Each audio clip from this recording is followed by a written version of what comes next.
Shalom, selamat pagi, Oma, Opa yang diberkati Tuhan Yesus Kristus. Jumpa lagi dalam program saya dan PKLU membaca Alkitab bersama. Perkenalkan, saya Ibu Abetsi Siane Gomis Lilipori dari GPIB Cawang Baru, Jakarta Timur.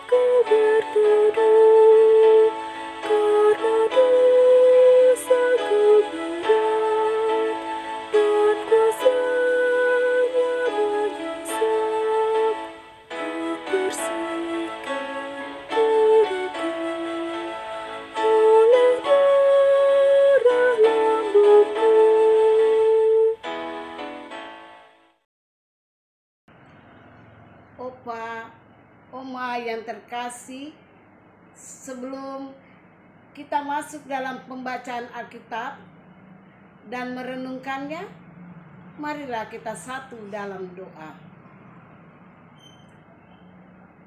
Tuhan Allah Bapa yang pengasih, terima kasih untuk pagi hari yang indah ini. Kami mengucap syukur kepadamu, di mana kami sudah dipelihara sepanjang malam. Sebelum kami memulai aktivitas kami pada hari ini, kami mohon Engkau memberkati kami. Tuhan Yesus yang baik, kirimkan Roh Kudus-Mu dalam kami membaca Alkitab dan merenungkannya. Amin. Pembacaan Alkitab menurut Sabda Bina Umat terambil dari 1 Tesalonika 3 ayatnya yang ke-1 sampai dengan yang ke-7 yang menyatakan kabar baik yang dibawa oleh Timotius. Kami tidak dapat tahan lagi, karena itu kami mengambil keputusan untuk tinggal seorang diri di Athena. Lalu kami mengirim Timotius, saudara yang bekerja dengan kami untuk Allah dalam pemberitaan Injil Kristus, untuk menguatkan hatimu dan menasihatkan kamu tentang iman, supaya jangan ada orang yang goyang imannya karena kesusahan ini. Kamu sendiri tidak tahu bahwa kita ditentukan untuk itu. Sebab juga waktu kami bersama-sama dengan kamu, telah kami katakan kepada kamu bahwa kita akan mengalami kesusahan. Dan hal itu seperti kamu tahu telah terjadi.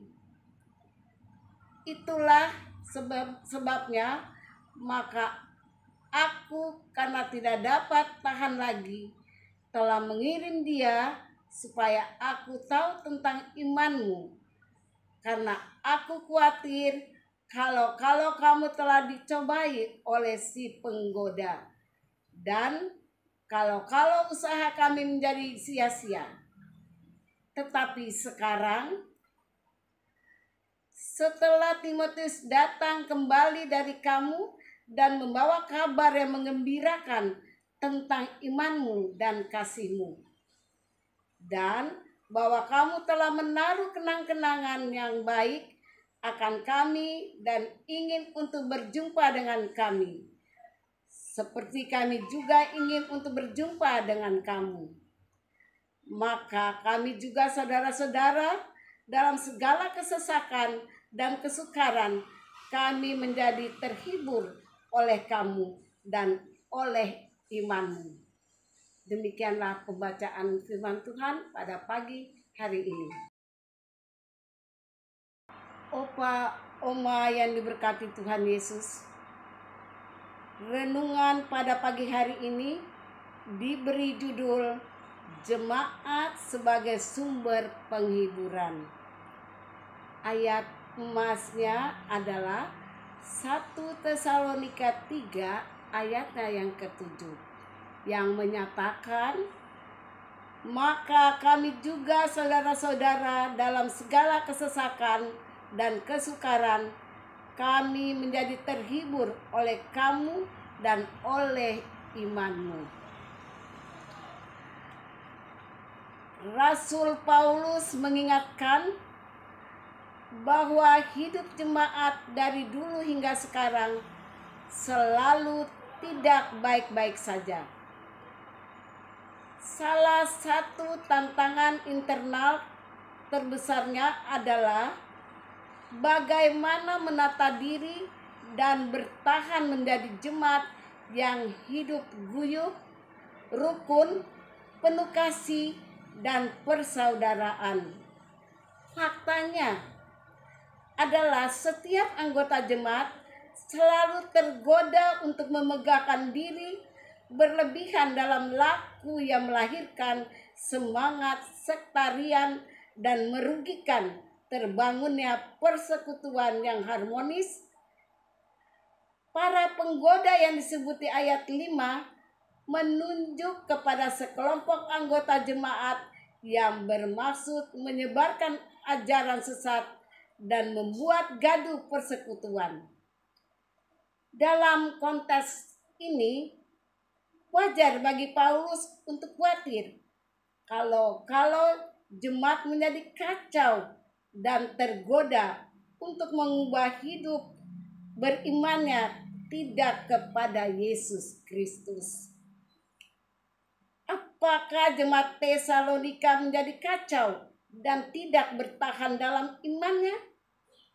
Tidak. Paulus yang sebelumnya mengutus Timotius untuk mendampingi jemaat ini menerima kabar baik yang sangat menghiburnya, bahwa iman jemaat tetap terpelihara dan mereka bertahan dalam persekutuan jemaat yang rukun satu dengan yang lain. Apa rahasianya? Rahasianya adalah Allah turut bekerja mendatangkan kebaikan bagi jemaatnya. Allah tidak menghendaki roh kekacauan menghinggapi persekutuan jemaat, sebaliknya menginginkan damai sejahtera bergulung-gulung semakin nyata dalam kehidupan jemaatnya. Dalam keyakinan bahwa Allah terus bekerja memimpin jemaatnya, itulah Paulus tiba pada refleksi bahwa jemaat adalah pokok penghiburannya yang sejati. Bagaimana kita melihat hidup jemaat? Paulus memberi inspirasi bahwa jemaat seharusnya dilihat sebagai kenyataan yang hidup. Karena jemaat itu hidup, maka ia bertumbuh oleh berbagai usaha untuk menjadi jemaat yang dewasa secara iman. Pada sisi terakhir, inilah jemaat dapat dikatakan telah menjadi sumber penghiburan di hadapan Allah. Demikianlah renungan firman Tuhan pada pagi hari ini. Terpujilah Kristus.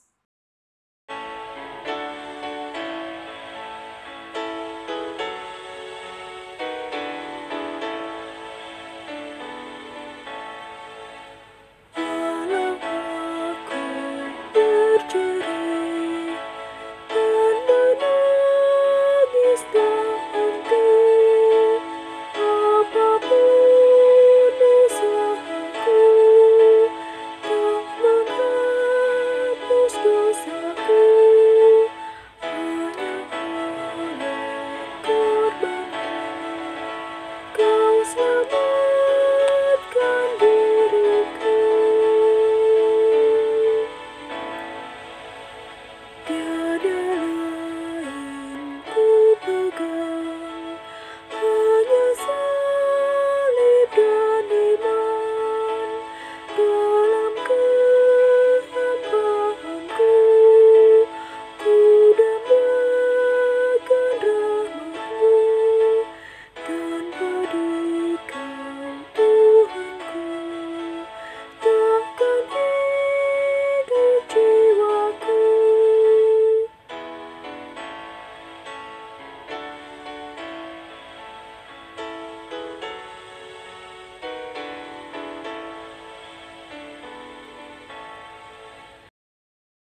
Opa, Oma yang terkasih, marilah kita satu dalam doa syafaat.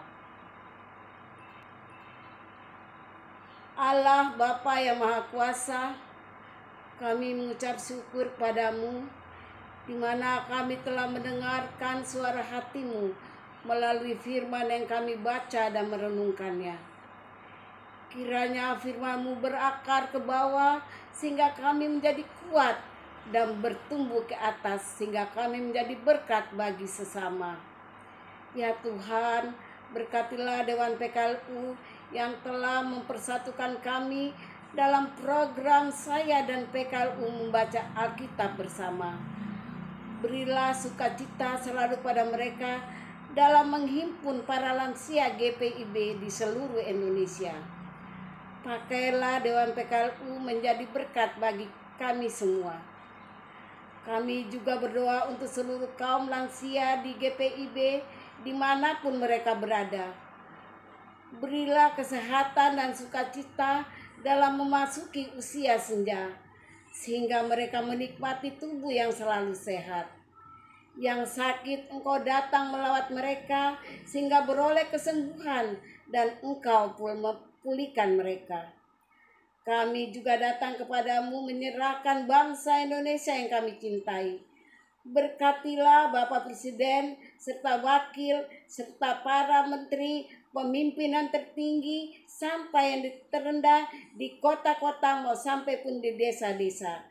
Maupun Tuhan Yesus ajarlah mereka supaya mereka selalu berhikmat dalam menjalani tugas mereka di Indonesia yang kami cintai ini. Berkati dari jajaran yang tertinggi sampai yang terendah, sampai pada RT dan RW. Pakailah mereka dalam kepemimpinannya. Engkau curahkan hikmat dan roh takut akan Tuhan, selalu melekat dalam kepemimpinannya, sehingga Indonesia menjadi negara yang sejahtera.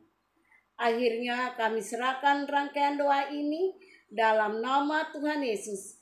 Kami berdoa dan mengucap syukur. Amin. Selamat beraktivitas Opa dan Oma. PKLU semangat, pelayanan tetap hijau.